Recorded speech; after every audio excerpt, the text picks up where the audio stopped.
Tudo sobre a China antiga e atual, cultura, economia, religião, um resumo completo. A China atualmente é um imenso país, um dos maiores do mundo em extensão territorial e o país mais populoso do mundo. A população chinesa, apesar de grande parte das pessoas enxergá-la como única e singular, é grandemente diversificada em aspectos culturais em quase todo o território chinês, devido à sua longa história de dinastias e ocupações. China antiga. Não é correto utilizar a expressão que acomoda a palavra China aos períodos mais antigos da civilização humana. Isso porque a China de hoje não acomoda todas as transformações sofridas durante o tempo pelo povo chinês. Povo esse também que não pode ser simplesmente exprimido e comprimido em uma única expressão incapaz de diversificá-los.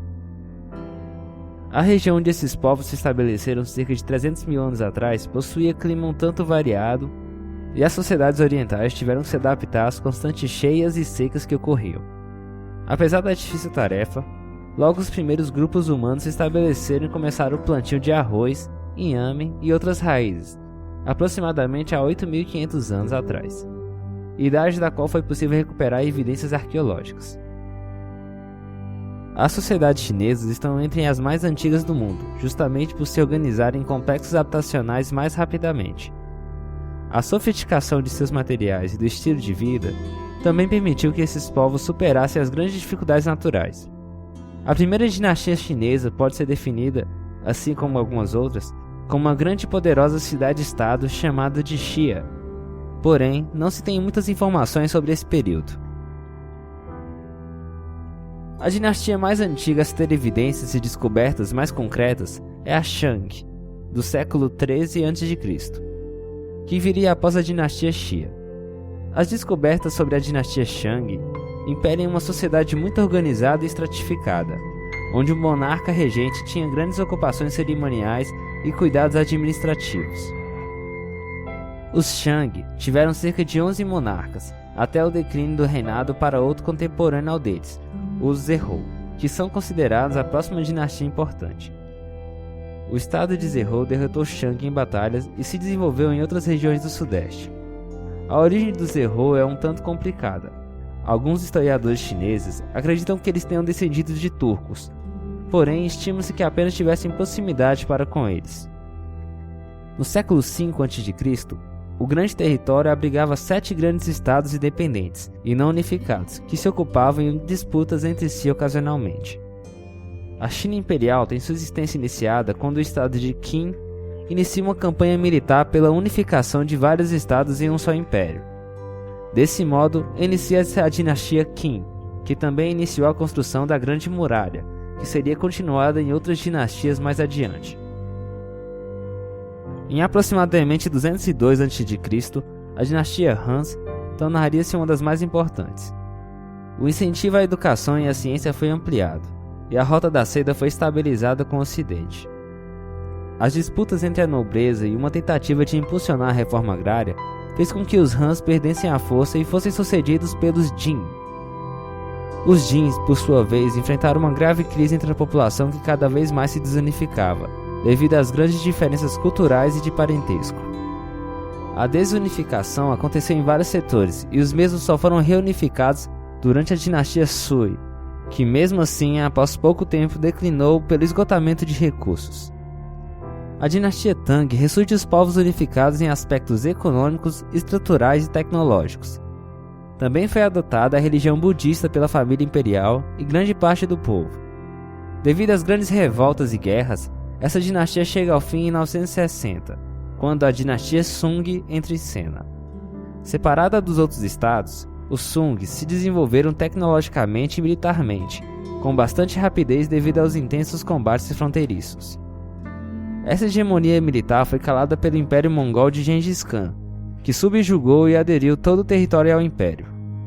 Os estados agora foram unificados à força por um agente externo. Porém, influenciado pelas ideologias Hans, os governantes mongóis responsáveis por esse território decidiram enquadrar-se nos esquemas culturais de Hans. Modernidade chinesa. Várias rebeliões camponesas incentivadas ao repúdio estrangeiro expulsaram os mongóis do território e a dinastia Ming Essa dinastia adotou políticas públicas para minimizar a pobreza causada pela ocupação mongol por vários anos. Um grande levantar econômico se registrava na China por possuir grande comércio e produção para exportação. A fim de impedir novas penetrações no território, foi dada continuidade da construção da Grande Muralha e confecção de um exército de 1 milhão de homens. A dinastia Ming viu-se fracassada quando os Manchus invadiram e conquistaram o território Ming, avaliando rapidamente o sistema do governo, adaptando-se e exigindo mudanças quanto à cultura e outros aspectos à força. Isso gerou enorme descontentamento por parte do povo e da nobreza, agora pertencente à dinastia Qing. Levantes revolucionários fizeram a diferença no império, porém, a Guerra do Ópio e outros conflitos com diversas nações, inclusive britânica e japonesa, acabaram por invalidar as forças Qings. O desejo da modernização do país por parte de muitos intelectuais foi inflamado durante esses anos. O Partido Comunista surgiu logo após o Tratado de Versalhes e foi ganhando força em numerosas batalhas. Grandes líderes comunistas como Mao Tse-tung surgiram nesse momento na China para expandir os ideais comunistas. China contemporânea. No dia 1º de outubro de 1949, foi proclamada a República Popular da China, separada do governo de Taiwan, que se considerava parte legítima da China. Esse impasse continua até hoje, onde um não considera o outro como país participante, apesar de estarem extremamente ligados em trocas comerciais importantes.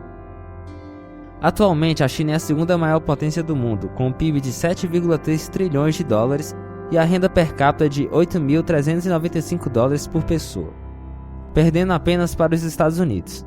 O boom da economia chinesa se deu no processo de adoção à economia mista, que permitiu o status de privatização mesmo em um país comunista. O crescente e robusto chinês deu-se principalmente à intensa exploração ambiental e também à exploração de trabalho humano. Centenas de empresas multinacionais instalaram-se no país, que hoje é o que mais produz produtos eletrônicos, por exemplo, devido à mão de obra barata e à obra-prima em grande quantidade. A educação chinesa é considerada pelo governo foco de estratégia nacional, onde atualmente 99,3% dos habitantes são alfabetizados. O nível das escolas chinesas tem aumentado gradativamente, com um nível considerado nos patamares e também variante de acordo com a região. O governo aceita um certo nível de religiosidade diversificada entre os chineses, mas só as religiões que entram nas suas listas governamentais. Em base, o país é 42% agnóstico ou ateu. Religiões tradicionais chinesas e taoísmo representam cerca de 30%, e o budismo cerca de 18%. O poderio militar da China também está entre os melhores e mais tecnológicos do mundo, apresentando invenções surpreendentes nas feiras militares mundiais e aumentando o contingente militar a cada ano. A situação social no país é problemática, principalmente pelo número sufocante de pessoas nos espaços urbanos e os baixos salários pagos à grande maioria chinesa.